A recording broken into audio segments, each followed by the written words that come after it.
এই পর্যায়ে একটা কথা না বললেই নয় যে আমি কাউকে দোষ দিব না, কিন্তু 90-র দিকে এসে আমাদের যে ছাত্রদের মধ্যে মানে নির্বাচন প্রক্রিয়া বা কয়েকটা কলেজের সংসদ আসা নিয়ে পড়াশোনা 6 থেকে 7 মাসের উপরে বন্ধই ছিল বলতে পারি, এবং তখন সিটি কলেজের যে উত্থান এটাকে রুখে দেবার জন্য কিছু ছাত্র মানে বরাবরই উদ্গ্রীব ছিল, তারা পড়াশোনা করতো না, কলেজের উন্নয়নও চাইতো বলে মনে হয় না, যে কারণে তখন স্যারদের একটা চিন্তা ছিল এই বুঝি সিটি কলেজটা ধ্বংস হয়ে গেল।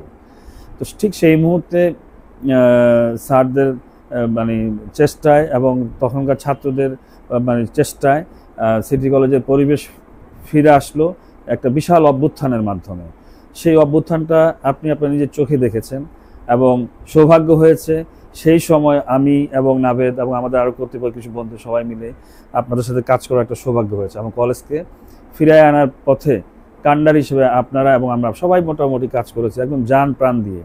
সেই সময়টা সম্পর্কে একটু বলবেন স্যার, কতটা কষ্ট পেয়েছিলেন কলেজ বন্ধ থাকাতে, এবং ফিরে আসার সময় আনন্দটা একটু ভাগ করে নিই আমরা। আসলে তো তখন আমাদের অনেক ছাত্র, কলেজ তখন অনেক আগায় গেছে, এবং মানে সারা ঢাকা শহরে সিটি কলেজ তখন একটা অত্যন্ত সুপরিচিত অনেক বড় আশার প্রতিষ্ঠান হিসাবে সবার কাছে একটা জায়গা করে নিয়েছে। তো আসলে যেটা হচ্ছে যে একটা দেশের রাজনৈতিক পট পরিবর্তন হলে বিভিন্ন ধরনের সমস্যা হতেই পারে, এটা হওয়া খুব স্বাভাবিক। তো একটা জিনিস এখানে বুঝতে হবে যে প্রত্যেকটা জায়গাতে আলোর পাশে অন্ধকার থাকে, অনেক সম্ভাবনার পাশেও দেখা যায় যে কিছু সীমাবদ্ধতার দিক থাকে। আমরা যখন অনেক আগায় যাই কিছু লোক পিছনে পড়ে থাকে, সবাই দেখা যায় যে খুব উৎসাহ নিয়ে কাজ করছে, 2-4 জন যে নিরুৎসাহ তাদের মধ্যে যে গিয়ে এটা খুব স্বাভাবিক, মানব সমাজে কাজ করতে গেলে এই জিনিসটা হয়। তো এরকম কিছু মানুষের মধ্যে, কিছু টিচারদের মধ্যে হয়তো একটা ক্ষোভ ছিল, যে তারা হয়তো সবাই আগায় যাচ্ছে, তারা যেন একটু মানে আইসোলেটেড করে ফেলেছে নিজেদেরকে, এরকম কিছু টিচার, এরকম বড় ধরনের কিছু না। কিন্তু কথা হচ্ছে যে যখন একটা প্রবলেম ক্রিয়েট করলো তখন এরা দেখা গেল যে ঢাকা তোমার মধুর ক্যান্টিনে যায়, মধুর ক্যান্টিনে একটা বিশেষ রাজনৈতিক দলের সাথে, ছাত্রলীগের ইয়েদের সাথে, বিশেষ করে অসীম কুমার উকিল তখন ছিল আর কি, এদের এই একসময় আমাদের কলেজ থেকে মাইনরিটি সমাজে বের করে দেওয়া হয়, একসময় স্যার এদের প্রতি রুষ্ট হয়ে এদেরকে বের করে দেন। তো ওরাও এই জিনিসটাকে কিছুটা ইনিশিয়েট করেছিল। আর যেহেতু রাজনৈতিক পট পরিবর্তন হয়েছে, স্বাভাবিকভাবে সেটাও একটা বিষয় ছিল। তো সব কিছু মিলায়ে দেখা গেছে যে আমার মনে আছে, খুব ভালো মনে আছে যে 17ই ডিসেম্বর 1990 মনে হয় চেঞ্জটা হলো মনে হয় কত 15-16 ডিসেম্বরের দিকে হয়তো হবে। তো 17 কি 18 ডিসেম্বর আমাদের একটা পরীক্ষা ছিল। তখন পরীক্ষাগুলো হতো বেশিরভাগই দুপুর পরে, সকালে ক্লাস হতো, দুপুর পরে পরীক্ষা হতো, বা পরীক্ষাগুলো। তো ওই পরীক্ষাটা আমরা বললাম যে স্যার দেশের এই অবস্থা, সব কিছু মিলে পরীক্ষাটা বন্ধ করে দেন, পরীক্ষাটা আমরা পরে নিই, রাজনৈতিক একটা পট পরিবর্তন হয়েছে, আমরা বন্ধ করতেই পারি।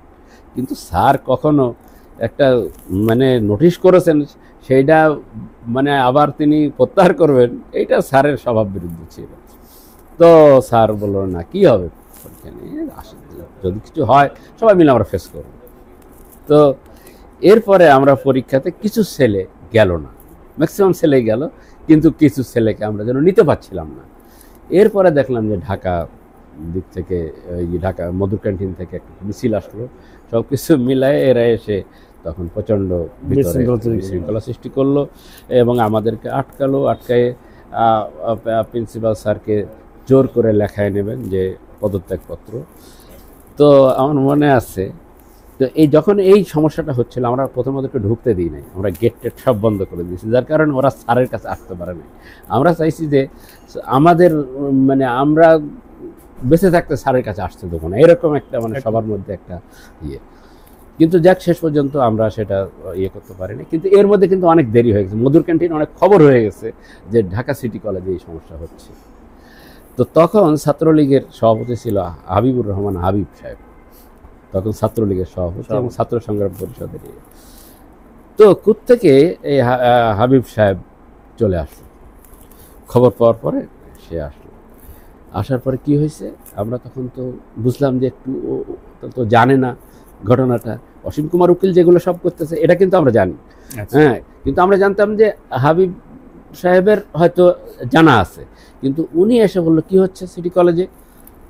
তো তখন আমরা একটু সাহস পাইলাম, সবাই আমরা গেলাম স্যার। উনি বললো যে, আমরা বললাম যে স্যারকে দিয়ে জোর করে লেখায় নিচ্ছে পদত্যাগপত্র। উনি বলে কেন উনি পদত্যাগপত্র দেবে, ওনার দোষটা কি? উনি একটা ভালো প্রতিষ্ঠান চালাচ্ছেন, এখানে জোর করে তার কাছ থেকে লেখায় নিতে হবে কেন? উনি তখন খুব সিরিয়াসলি রাগারাগি করলো এদের উপরে, এরা সব চলে গেল। তো যাই হোক, এটা একটু সেফ আমরা হলাম। কিন্তু কথা হচ্ছে ছেলেপেলেদের মধ্যে যে ছাত্র রাজনীতি করার যে ইয়েটা, আগ্রহটা, তখন তেজগা কলেজ অমুক সব জায়গাতে, তো আমরা দেখলাম যে তখন ওরাও পরামর্শ দিল, স্যার ঠিক আছে এইটাকে স্যার ইয়ে করে নেন, কীভাবে দেখেন একটু মানায় নেওয়া যায়। তখন এই পরিবেশের কারণে তখন আসলে এটা ঠেকায় রাখার কোনো সুযোগ ছিল যে স্যার আসলে তো রাজনীতি বন্ধ করতে পারবেন না, আপনারা দেখেন এটাকে নিয়ে কীভাবে একটু। তো আমরাও টিচিং স্টাফ স্যার সিদ্ধান্ত নিলেন আমাদের সাথে করে যে ঠিক আছে, ওরা যদি একটা নিয়ন্ত্রিত অবস্থার মধ্যে থেকে যদি ওরা রাজনীতি করে সমস্যা কী আছে, করুক না, হ্যাঁ। তো আমরা অ্যাগ্রি করলাম, অ্যাগ্রি করার পরে কিন্তু সমস্যা হচ্ছে যেটা হয় আর কি, নতুন ইয়ে পাইছে একেবারে কলেজের মধ্যে কে কতদূর লিখতে পারবে না পারবে, একেবারে মানে সারাক্ষণ রাত দিন মিছিল এই সেই, মানে সব কিছু মিলাই একটা কঠিন অবস্থা। আমরা মনে করলাম যে ঠিক আছে, আমরা ছাত্র সংসদ ইলেকশন দিলে হয়তো কিছুটা নিয়ন্ত্রণ হবে। আমরা ছাত্র সংসদ ইলেকশন দিলাম, হ্যাঁ, দিয়ে সেটাও কিন্তু খুব সাকসেসফুলি আমরা ইলেকশনটা করলাম, ফেয়ারলি আমরা ইলেকশন করলাম, নিয়ম কানুন যা আছে সব কিছু মেনে করলাম। করার পরে যাই হোক, এখানে ইলেকশন হলো, এখানে বিএনপি আর যে ছাত্র দলের ছেলেপেলেরা বিজয়ী হলো। তো ভালো ইলেকশন হলো, কিন্তু দেখা যাচ্ছে যে এখন এরা সব জায়গাতে ইয়ে করতে চায় আর অনিয়ন্ত্রিত সব জায়গাতে এসে এখন এগুলোর সাথে আমরা খুব অভ্যস্ত এইটা বড় ধরনের একটা প্রবলেম আমাদের ফেললো। তো ফেলার পরে আমরা কি করি এই সেই, শেষ পর্যন্ত এটা বাধাইতে গেলে এদের সাথে আমাদের হচ্ছে, শেষ পর্যন্ত দেখা গেল আমাদের টিচাররা কেউ লাঞ্ছিত হলো, কেউ তো সব কিছু মিলায়ে তো তখন প্রিন্সিপাল স্যার বললেন যে কি করা যায়, এভাবে তো চালানো যায় না। তো শেষ পর্যন্ত আমরা সবাই সিদ্ধান্ত নিলাম যে ঠিক আছে, আমরা আর ছাত্র সংসদ রাখবো না, আমরা ছাত্র রাজনীতি আমরা অ্যালাউ করবো। তো অ্যালাউ করানো না করলে রাস্তা কি, হ্যাঁ, তো এটার তো একটা বিকল্প দিতে হবে। তখন আমরা ছাত্র কাউন্সিল করার চিন্তা করলাম। তো করে তখন আমরা এটাকে নিয়ে একটু নিজেদের মধ্যে ইয়ে করে ছাত্রদেরকে কিছুটা মোবিলাইজ করলাম। একটু কথা ধরি স্যার, ইতিমধ্যে বোধহয় ছাত্র সংসদের মেয়াদও প্রায় শেষের দিকে এই জিনিসটা, হ্যাঁ, আমার মনে আছে। তো আমরা তখন ওই প্রায় একটা বছর তো আমরা এই লড়াই করে চললাম। তো এরপরে আমরা সিদ্ধান্ত নিলাম যে আমরা ছাত্র কাউন্সিল ইয়ে করব। তো এর মধ্যে তো এখন এটা করতে গেলে কায়দা কি, তো আমরা মনে করলাম ছাত্রদের মধ্যে একটা গণভোট দেবো, এটার জন্য একটা প্রিপারেশন আমরা নিলাম। এর মধ্যে অবশ্য যেটা হয়েছিল সেটা হচ্ছে যে আমাদের কিছু টিচারকে ওরা এক সময় আহত করে। তো আহত করলে এটা হয়তো ওই ছাত্র কাউন্সিল দেওয়ার পরেও হতে পারে, যাই হোক আগে পরে। তো আমরা তখন কলেজ বন্ধ যাচ্ছে, তো আমরা আসতে পারি না কলেজে, হ্যাঁ, কলেজের সামনে সব বসে থাকে, হ্যাঁ, আবার কেউ আসলে মারধর করে টিচার, এরকম একটা অবস্থা ছিল। তখন আমরা সিদ্ধান্ত নিলাম যে আমরা মিছিল করে আমরা প্রধানমন্ত্রীর দেবো, স্মারকলিপি দেবো। তো এটা একটা নতুন অভিজ্ঞতা, একটা নতুন অবস্থা আর কি, নতুন অবস্থা। তো তখন আমাদের যে বিএনপির সালাউদ্দিন সাহেব, ওই যে যাকে যে শিলংয়ে নিয়ে ফেলায় রাখছিল, আচ্ছা, তো উনার তখন ভাতিজা আমাদের এখানে পড়তো। তো সেই সুবাদে ওনার সাথে উনি ভর্তি করার জন্য ভাতিজাকে আসছিল, ওনার সাথে একটা যোগাযোগ স্যারের হয়। তো তখন ওনার সাথে যোগাযোগ করে উনি তখন মনে হয় খালেদা জিয়া প্রধানমন্ত্রীর তোমার পিএস বা এই ধরনের কিছু কাছে বিশেষ সহকারী এই ধরনের। তো তখন ওনার সাথে আলাপ করে, তো উনিও আমরা বললাম যে এই ধরনের একটা করতে চাই, আমরা করতে পারেন, স্মারকলিপি দিলেন। তো স্মারকলিপি দিলাম, উনিও একটু বুঝালেন হয়তো ওনাকে। তো তখন প্রধানমন্ত্রী ডেকে সবাইকে বললো যে একটা কলেজে যদি আমাদের কোনো ছাত্র সংসদ না থাকে, হ্যাঁ, ছাত্র দল না থাকে, তাহলে কি সমস্যা আছে আমাদের, হ্যাঁ, সিটি কলেজে আমাদের লাগবে না এগুলো।